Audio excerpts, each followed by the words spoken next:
राजा Lawrence की 3 बेटियां थीं। तीनों बेटी बहुत ही सुंदर थी। सबसे बड़ी राजकुमारी का नाम मैरी था और मंझली राजकुमारी का नाम रोज और सबसे छोटी और चंचल राजकुमारी का नाम एनी था। सब बहुत हंसी खुशी से रहती थी। सब कुछ अच्छे से चल रहा था। एक दिन राजा लॉरेंस अपनी बेटियों के साथ खाना खा रहे थे और वो अपनी तीनों बेटियों से सवाल पूछते हैं। बताओ तुम किसके भाग्य का खाती हो? मैरी ने कहा, मेरे पिताजी। आप मेरे पिताजी हैं और मैं आपकी बेटी हूँ, इसलिए मैं आपके हक का खाती हूँ। रोज, तुम बताओ तुम किसके भाग्य का खाती हो? रोज ने कहा, आप ऐसा क्यों पूछ रहे हैं? आप एक राजा हैं और मैं आपके राज्य में रहती हूँ, इसलिए मैं राजा यानी आपके भाग्य का खाती हूँ। लॉरेंस अपनी दोनों बेटियों के जवाब से बहुत खुश था। फिर उसने अपनी तीसरी बेटी को अपने पास बुलाया। एनी, तुम बताओ तुम किसके भाग्य का खाती हो? एनी ने कहा, पिताजी, हर इंसान और पशु पक्षी भी अपने अपने हक का खाते हैं, इसलिए मैं भी अपने हक का खाती हूँ। एनी की ये बात सुनकर लॉरेंस को गुस्सा आ गया। एनी, अगर तुम अपने हक का खाती हो तो यहाँ से निकल जाओ। मैं भी देखता हूँ तुम्हारा भाग्य कितना बलवान है। मेरे दिए बिना तुम्हें कैसे खाना मिलता है? राजा ने गुस्से में आकर अपनी पुत्री को एक जंगल में छुड़वा दिया, लेकिन एनी को समझ नहीं आया कि उसकी गलती क्या है। वह पेड़ के नीचे बैठी बैठी सोचती रही। थोड़ी देर बाद उसे नींद आ गई। जब वह सुबह उठी तो उसे प्यास लगी।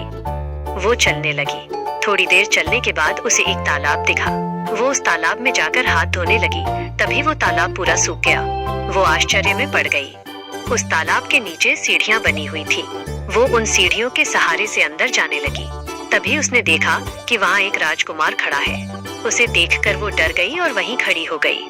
जब कुछ देर तक वो मूर्ति नहीं हिली तो वो समझ गई कि ये एक मूर्ति है। उसने जैसे ही उस मूर्ति को छुआ, वो एक पत्थर में बदल गया।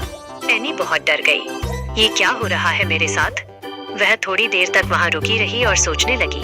थोड़ी देर बाद वो एक गेट से अंदर चली गई। जैसे ही वो अंदर गई, उसने देखा कि वहाँ एक सुंदर सा बगीचा बना हुआ है और बगीचे में सुंदर सुंदर फूल लगे हुए हैं। वो बगीचे के बीचों बीच एक पोखर के पास गई।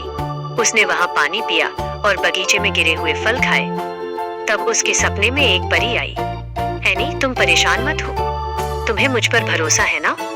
डरो मत, मैं तुम्हारे साथ हूँ। तुम कल जब उठोगी तो तुम्हें सामने वही राजकुमार दिखेगा। वह राजकुमार पत्थर का होगा। तुम जैसे ही उस राजकुमार को छूओगी, वो एक बहुत बड़े पत्थर में बदल जाएगा। फिर तुम उस दरवाजे के अंदर जाओगी तो तुम्हें एक महल दिखाई देगा। तुम उस महल के अंदर चली जाना। अंदर जाते ही तुम्हें 3 कमरे दिखाई देंगे और वहाँ 3 सुंदर राजकुमार दिखाई देंगे। वो दिखने में तो एक जैसे होंगे। तुम उन तीनों को छूती हुई आगे बढ़ना। जब वे तीनों पत्थर बन जाएंगे, तब तुम्हें एक और कमरा दिखाई देगा। जैसे ही तुम उस दरवाजे को खोलोगी, तुम्हें 5वां राजकुमार दिखेगा और जैसे ही तुम उसे छूओगी, वह जाग जाएगा। वो जैसे ही जागेगा, तुम उसके गले में फूलों का हार डाल देना। वही तुम्हारा पति होगा। इतने में एनी की नींद खुल गई और वो हड़बड़ाकर उठ गई। क्या मेरा सपना सच होगा? वो यही सोचती रही। थोड़ी ही देर में सूरज निकला। उसने बगीचे से फूल तोड़े और फूलों से हार बनाने लगी। जैसे ही वो पीछे मुड़ी, उसे एक राजकुमार दिखाई दिया। एनी को लगा, ये तो बिल्कुल वैसा ही हो रहा है जैसा कि परी ने सपने में कहा था। एनी ने उस राजकुमार को छुआ और वो पत्थर में बदल गया। वह अंदर चली गई। उसने उन 3 राजकुमारों को देखा। वो अंदर गई और तीनों राजकुमारों को छुआ। उसके बाद वह कमरे में गई और उसने उस 5वें राजकुमार को छुआ। जैसे ही उसने राजकुमार को छुआ, वो जाग गया और एनी ने उसके गले में वरमाला डाल दी। राजकुमार ने अपने गले से वरमाला निकालकर एनी के गले में डाल दी। महल में शहनाई की आवाज आने लगी। दोनों ने विवाह किया। बहुत देर से एनी के मन में एक बात चल रही थी। मेरे मन में एक बात बहुत देर से चल रही है, क्या मैं आपसे पूछूं? राजकुमार ने कहा, हाँ पूछो। एनी ने पूछा, ये राजकुमार कौन है और क्या रहस्य है, मुझे बताइए। राजकुमार ने कहा, वो तीनों राजकुमार मेरे भाई हैं। हम सबको एक महात्मा ने शाप दिया था। मेरे भाइयों ने जंगल में एक हिरण और एक हिरनी का शिकार किया था, जिसकी वजह से वे दोनों बुरी तरह घायल हो गए और मरते मरते उन्होंने मेरे तीनों भाइयों को आजीवन सोने का शाप दिया। जब मुझे ये बात पता चली, मैं भागम भाग वहाँ गया तो उन्होंने मुझे ये कहते हुए शाप दिया कि तुम्हारे राज्य में ये सब हुआ है, इसलिए तुम भी पाप के भागी हो। मैं उनसे माफी मांगने लगा। मेरे माफी मांगने पर उन्होंने कहा, मैं अपना दिया हुआ शब्द तो वापस नहीं ले सकता। हाँ, इसका एक उपाय बता सकता हूँ। उन्होंने उपाय बताते हुए कहा कि जब कोई धर्म पुत्र या पुत्री तुम्हें और तुम्हारे तीनों भाइयों को छुएगी, तुम सब वापस उसी अवस्था में आ जाओगे और आज तुमने आकर हमें एक नया जीवन दिया है। राजकुमार की बात सुनकर एनी ने अपने साथ हुई सारी बात बताई और बताया कि किस तरह बिना अपराध के उसको दंड दिया गया और वो यहाँ तक पहुँची। राजकुमार ने उसे गले से लगा लिया और दोनों खुशी खुशी रहने लगे। थोड़े दिन बाद राजकुमार का राज तिलक किया गया और वो राजा बन गया और एनी रानी। दोनों राज करने लगे। उनके दयालु बनने से उनकी प्रजा बहुत खुश थी।